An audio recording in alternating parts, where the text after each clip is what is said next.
بسم اللہ الرحمن الرحیم۔ السلام علیکم۔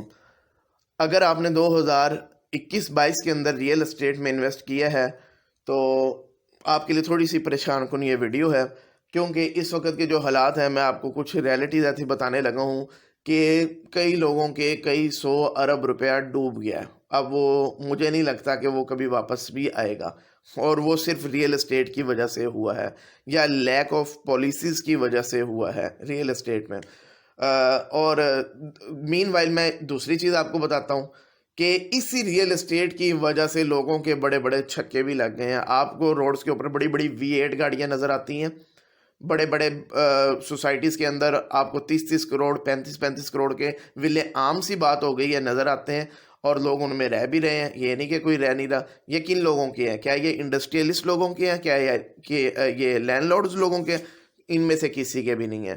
ان کی آپ بایو ڈیٹا اٹھا کے دیکھیں تو ان کا کہیں نہ کہیں کنیکشن ریئل اسٹیٹ کے ساتھ ہے۔ ان کا ریئل اسٹیٹ میں ہی چھکا لگا ہے تو یہ چیزیں بنی ہیں۔ اور پاکستان کی 75 سالہ تاریخ میں میکسیمم جتنے بھی بلینئرز کی آپ ہسٹری اٹھا کے دیکھ لیں، میکسیمم لوگ جن میں آپ 80% کر دیں، ان کے چھکے ریئل اسٹیٹ میں ہی لگے ہیں۔ یہ ویلتھ جو بنی ہے ان کی، انکم ایک الگ چیز ہے، ویلتھ ایک الگ چیز ہے۔ تو ویلتھ میں جو کنورژن ہوئی ہے وہ ریئل اسٹیٹ کی وجہ سے ہوئی ہے، اور پاکستان میں نہیں ہے، یہ ورلڈ وائڈ بھی ایسا ہی ہوتا ہے کہ ریئل اسٹیٹ کی ہی وجہ سے آپ کی ویلتھ بنتی ہے۔ پاکستان میں کوئی پروفیشن اٹھا کے دیکھ لیں، وہ انڈسٹریلسٹ ہو، وہ IT سے بلونگ کرتا ہو، وہ ایگریکلچر سے بلونگ کرتا ہو، وہ جاب سے بلونگ کرتا ہو، یا کوئی چھوٹا موٹا اپنا کاروبار وغیرہ کوئی چھوٹا موٹا اپنا کام کرتا ہو، الٹیمیٹلی وہ ساری کمائی گھوم پھر کے ریئل اسٹیٹ میں کنورٹ ہوتی ہے، ریئل اسٹیٹ میں جاتی ہے۔ اور ریئل اسٹیٹ کا کیا مطلب ہے؟ اس میں پلاٹس بھی آتے ہیں، اور اس میں کنسٹرکٹڈ جو گھر ہیں اور جو کمرشل پراپرٹیز ہیں، یہ ساری کچھ ریئل اسٹیٹ میں آتا ہے۔ اب بات میں کرتا ہوں کہ پچھلے 2 سال کے اندر یا 3 سال کے اندر جن لوگوں نے پاکستان میں انسٹالمنٹس والی پراپرٹیز میں انویسٹ کیا تھا اور ان کو ابھی تک پلاٹس وغیرہ نہیں ملے، تو میری تو دعا ہے کہ اللہ کرے ان کو پلاٹس مل جائیں، چیزیں مل جائیں۔ کچھ اچھے گروپس ہیں، ظاہر ہے وہ آپ کو پتہ کون سے نام ہے، وہ میں نام نہیں لوں گا، کسی کی مارکیٹنگ نہیں کر رہا، تو وہ تو ظاہر ہے ڈیلیور کرتے ہیں۔ میں ان لوگوں کی بات کر رہا ہوں کہ جو ایسی خود رو قسم کی سوسائٹیز پیدا ہوئیں جن کا صرف پیپر پہ وجود تھا، آن گراؤنڈ کہیں وجود نہیں تھا، اور اس میں ہمارا جو لوکل انویسٹر تھا اس نے بھی بے پناہ پیسہ انویسٹ کیا، اور جو انٹرنیشنلی ہمارا جو گلف والی سائڈ پہ اوورسیز بیٹھا ہے اس نے بھی بہت زیادہ پیسہ انویسٹ کیا، اور اب وہ سب لوگ پریشان ہیں کیونکہ ہمیں تو ڈیلی بیسس پہ اتنی کالز آتی ہیں نا۔ اور کون سی سوسائٹیز کا میں آپ کا نام نہ بتاؤں، ایسی سوسائٹیز کے نام جو ہمیں بھی نہیں پتہ ہوتی کہ یار اچھا یہ بھی موجود ہے کوئی سوسائٹیز، یہ کہاں پہ ہے، کیونکہ وہ آن گراؤنڈ کہیں پہ وہ سوسائٹی ہے نہیں۔ اگر ہے بھی تو جسٹ ان کا 200 میٹر کا روڈ ایک بنا ہوا ہے جو 2 سال پہلے بھی تھا، آج بھی تھا، اس کے علاوہ نہ ان کے پاس لینڈ ہے، نہ ان کے پاس کوئی چیز ہے، اور وہ لوگوں کا پیسہ چلا گیا۔ آپ کو کیا لگتا ہے کہ یہ جو کئی 100 ارب روپے کی انویسٹمنٹ ہو گئی ہے، یہ کیا واپس آئے گی؟ نہیں آئے گی۔ لیکن انہوں نے آپ سے پیسہ لوٹا ہے، اور انہوں نے تو V8 لے لیے، انہوں نے بڑے بڑے ولے لے لیے، یا انہوں نے بھائی جان باہر کی اپنی جو ہے نا انویسٹمنٹ بیس نیشنلٹیاں بھی لے لی ہیں لوگوں نے، تو لیکن پیسہ آپ لوگوں کا تھا۔ 1.5 سال سے ہمارا چینل آپ کو سمجھاتا رہا، آپ لوگ نہیں سمجھے۔ لیکن اچھا جی، یہ تو تھا انسٹالمنٹ والا۔ اب آپ دیکھیں، اب آپ نے کیا کرنا۔ نیکسٹ جو بندہ انویسٹمنٹ کرنا چاہ رہے ہیں انسٹالمنٹس والی پراپرٹیز میں، صرف ایسی اسکیمز کے اندر انویسٹ کریں جن کا گورنمنٹ کی طرف سے NOCs ملا ہوا ہے، جن کے پاس لینڈ موجود ہے اور ان کی ڈاکومنٹیشن پوری ہے۔ اچھی طرح آپ سرچ آؤٹ کریں، اس جھانسے میں نہ آئیں کہ 6,000 کی قسط ہے، 10,000 کی قسط ہے، 15,000 کی قسط ہے، جتنے بھی قسط ہے یہ ان لٹیروں کو دینے کے بجائے نا آپ اپنے بال بچوں کے لیے نا کوئی فروٹ لے جایا کریں، کوئی چیز لے جایا کریں۔ الٹیمیٹلی یہ پیسہ آپ کے اوپر تو لگے گا، ادروائز یہ آپ کے نہیں ان کے بچوں کے اوپر لگے گا۔ وہ بڑی بڑی گاڑیوں میں گھومیں گے جیسے کہ پہلے لوگوں نے کر دیا، مزید اب آپ نے ڈیسیژن کرنا ہے کہ کیا کرنا ہے۔ اچھا جی، دوسرے نمبر پہ اس وقت اوورال جو آن گراؤنڈ ریئل اسٹیٹ کی میں بات کروں تو وہ حالات کوئی اتنے اچھے نہیں ہیں، مارکیٹ میں ظاہر بائر نہیں ہے۔ اب پاکستان کی جو میکسیمم جو اکانومی چلتی ہے 60 to 70% وہ ریئل اسٹیٹ کی وجہ سے چلتی ہے، اور ریئل اسٹیٹ سے کنیکٹڈ تقریباً 30 کے قریب انڈسٹریز ہیں جو روٹیٹ ہوتی ہیں، اور پورا ریئل اسٹیٹ کا ایک بزنس چلتا ہے۔ اور اس کے اندر آپ بڑی بڑی انڈسٹریز دیکھ لیں جس میں سیمنٹ کی انڈسٹری چلے گی, اسٹیل کی انڈسٹری چلے گی, گلاس انڈسٹری چلے گی, ووڈ انڈسٹری چلے گی, یہ ساری تقریباً الیکٹرک انڈسٹری, یہ تقریباً 30 کے قریب انڈسٹری چلے گی. اور جب یہ 30 انڈسٹری چلیں گی, زیادہ سے زیادہ کنسٹرکشن ہوگی تو زیادہ سے زیادہ لوگوں کو جابز ملتی ہیں اور لیبر کو جو ہے نا کام ملتا ہے, اور لوگوں کا جو ہے نا ایک جو لائف ہے وہ سموتھلی موو کرنا شروع کر دیتی ہیں. لیکن جیسے ہی کسی ملک کے حالات خراب ہوتے ہیں, سب سے پہلے جو ریئل اسٹیٹ ہے نا وہ ڈیمیج ہونا شروع ہو جاتی ہے. اب پاکستان میں صورتحال کیا ہے؟ پاکستان میں ریئل اسٹیٹ کو میں 2 کیٹیگریز میں کروں گا. ایک ہے جو پلاٹس کی لین دین ہے, کمرشل یا ریزیڈنشل, ان کی سیل پرچیز. دوسری کنسٹرکشن والی سائیڈ ہے.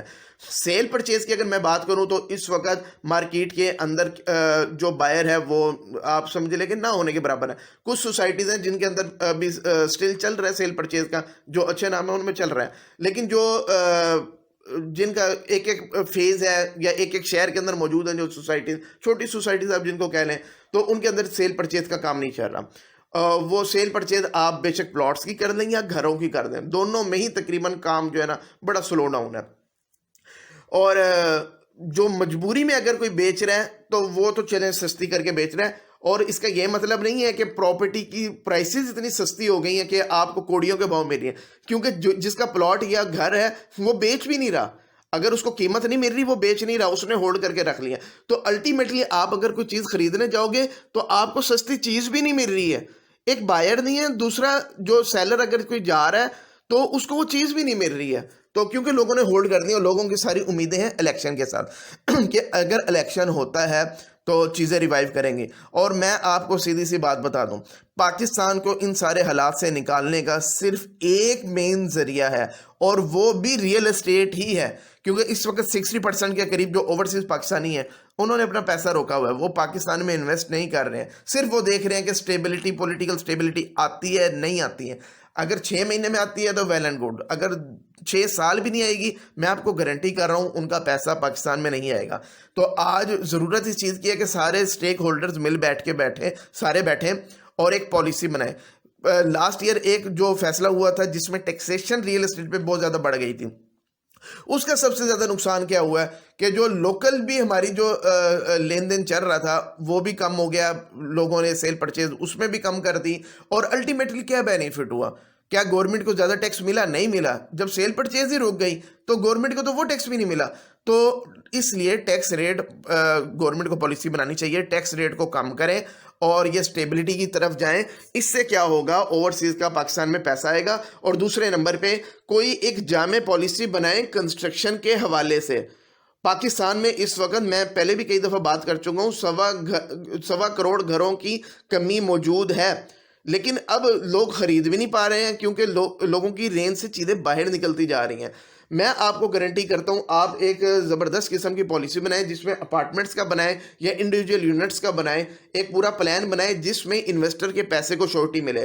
تو میں آپ کو گارنٹی کرتا ہوں آپ وہ لوگوں کو انسٹالمنٹ پہ دینا شروع کریں. یہ جو ہمارے اوورسیز سے پاکستانی فیک سوسائٹیز کے اندر کئی 100 ارب روپیہ ہر سال ضائع کر دیتے ہیں نا, جب ان کو گارنٹی ہوگی نا کہ اس پروجیکٹ کے پیچھے گورنمنٹ کھڑی ہوئی ہے تو وہ بھائی دھڑا دھڑ پیسہ لگائیں گے, اور گورنمنٹ کی جیب سے کچھ بھی نہیں جائے گا. صرف گورنمنٹ نے پالیسیز بنانی ہے اور اس چیز کو انشور کرنا ہے کہ ان لوگوں کے ساتھ ہاتھ نہیں ہوگا.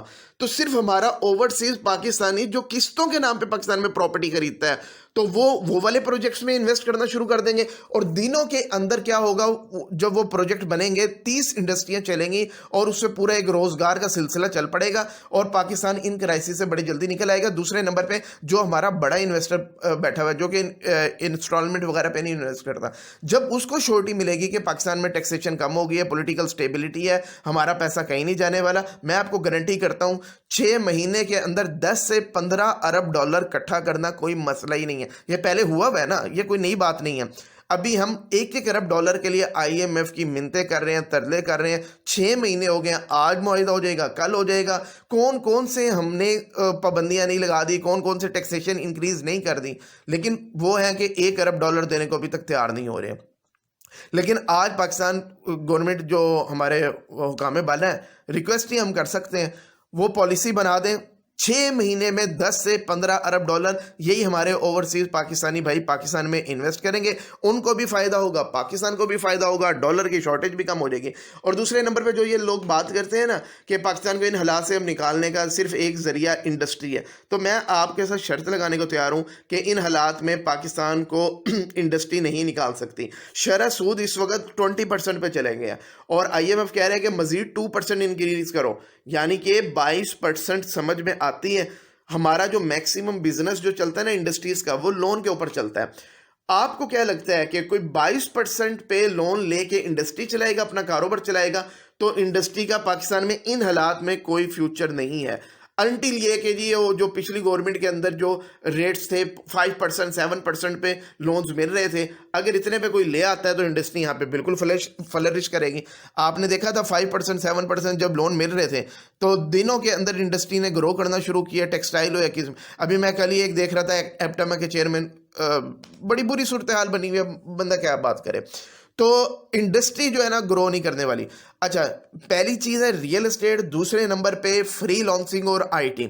صرف یہ ملک کو نکال سکتے ہیں جس میں پاکستان کا کچھ بھی انویسٹ نہیں ہونا, صرف لوگ تیار کرنے ہیں, صرف پالیسیز بنانی ہے, باہر کے لوگوں سے بات چیت کرنی ہے, چینلائز چیزوں کو کرنا ہے, لوگوں کو صرف گائیڈنس دینی ہے. 3 4 5 ارب ڈالر 6 مہینے کے اندر اکٹھا کرنا کوئی مسئلہ نہیں ہے. یعنی کہ پاکستان صرف ایفرٹ کرے تو اگلے 6 مہینے میں 20 ارب ڈالر تک پہنچ سکتا ہے. ان حالات سے صرف 6 مہینے میں نکل سکتا ہے. انڈسٹری میں تو بڑا ٹائم لگے گا نا, کب انویسٹر آئے گا, انویسٹ کرے گا, انڈسٹری بنتے بنتے 5 سال میں اس کی پروڈکشن سٹارٹ ہوگی اور کب وہ پاکستان میں پیسہ آئے گا. لیکن ریئل اسٹیٹ اور فری لانسنگ IT جو ہے سیکٹر ہے ہمارا, اس کی بیس پہ ہم دنوں کے اندر ان کرائسس سے نکل سکتے ہیں. اور اگر ہم نے ابھی بھی ان چیزوں کے بارے میں ڈیسیژن نہ کیا, پالیسی میکنگ نہ کی, تو پھر کیا ہوگا, ہم اس سے بھی ورس کنڈیشن میں چلے جائیں گے. اور جن لوگوں کا آلریڈی ریئل اسٹیٹ میں پیسہ اسپیشلی لگا ہوا ہے, ان لوگوں کے لیے بہت زیادہ مسئلے مسائل ہو جائیں گے, اور ان کے اندر اس وقت بہت زیادہ پیسہ جو ہے وہ اوورسیز کا پھنس چکا ہے. تو اب ان کا مزید ٹرسٹ اگر گین کرنا ہے تو ہمیں کوئی پازیٹیو چیزیں کرنی ہوں گی. اگر نہیں کرتے تو یہ معاملات بہت خراب ہو جائیں گے. اور اگر صرف تھوڑی سی فوکس کی ضرورت ہے, اور ہماری کنسٹرکشن سائڈ, اس میں پلاٹس کی بات نہیں کر رہا کہ لوگوں کے کئی ایک شہر کے اندر کئی لاکھ پلاٹس جو ہے نا فضول میں پڑے ہوئے, ایگریکلچر لینڈ بھی ختم ہو گئے. میں صرف ریئل اسٹیٹ کا مطلب لے رہا ہوں, صرف کنسٹرکشن, کیونکہ اس وقت بھی پاکستان کے بڑے شہروں میں آپ دیکھیں کنسٹرکشن چل رہی ہے, لوگوں کے گھر بن رہے ہیں. اور آپ چھوٹے یونٹس دیکھیں, بڑے یونٹس دیکھیں, لوگوں کے جی کنسٹرکشن دھڑا دھڑ لوگ کر رہے ہیں. ان کو نہیں فرق پڑ رہا کہ جی سال پہلے 190 کا سریہ تھا یا آج 290 کا سریہ, کیونکہ ان کو پتہ ہے کہ پاکستان کے اگر مزید حالات خراب ہوتے ہیں تو یہ چیزیں مزید مہنگی ہوں گی. سیمنٹ, ریت, بجری مزید مہنگی ہوں گی نا. اب سٹیل جو ہمارا سکریپ سے بنتا ہے, سارا سکریپ ہم امپورٹ کرتے ہیں, ڈالر میں پیمنٹ کرتے ہیں. جب ڈالر میں پیمنٹ کرتے ہیں تو کل کو حالات خراب ہوتے ہیں, ڈالر اگر اوپر جاتا ہے تو یہ چیزیں اور مہنگی ہو جائیں گی. لیکن جو آج کنسٹرکشن کر لے گا اس کو تو بینیفٹ ہی بینیفٹ ہے, اس لیے لوگ کنسٹرکشن کر رہے ہیں, اور یہی سیکٹر پاکستان کو برے حالات سے نکال سکتے ہیں. ریئل اسٹیٹ میں آپ اگر انسٹالمنٹ والی پراپرٹی کو سمجھ رہے ہیں کہ یہ کوئی انویسٹمنٹ ہے, تو یہ کوئی انویسٹمنٹ نہیں ہے. انٹل کہ آن گراؤنڈ کوئی پراپرٹی ہو, پلاٹ موجود ہو, تو اس کو آپ انویسٹمنٹ کہیں. ایک چیز جو صرف پیپر پہ موجود ہے, جس کی لینڈ موجود نہیں ہے, وہ صرف فراڈ ہو سکتا ہے, وہ صرف لٹیرے لوگ ہو سکتے ہیں. وہ آپ کی پراپرٹی کا وہ آپ کو انویسٹمنٹ نہیں کروا رہے, وہ صرف آپ سے پیسہ لوٹ رہے. تو ایسے لوگوں سے آپ نے اوائڈ کرنا ہے. اور اگر آپ نے پہلے کوئی ایسی پراپرٹی خرید لی ہے اور 3 4 سال سے آپ جو نا کوئی والی وارث نہیں بن رہا, تو پھر میں آپ کے ساتھ افسوس ہی کر سکتا ہوں کہ مجھے نہیں لگتا کہ انٹل کہ گورنمنٹ کوئی اسٹرکٹ ایکشن لے لے کچھ ہو جائے, لیکن جو کہ نظر نہیں آ رہا کہ ایسا کچھ ہوگا. مزید آپ کی کوئی سجیشن ہو تو نیچے ہمیں کمنٹ باکس میں لازمی بتائیے گا. Thank you very much.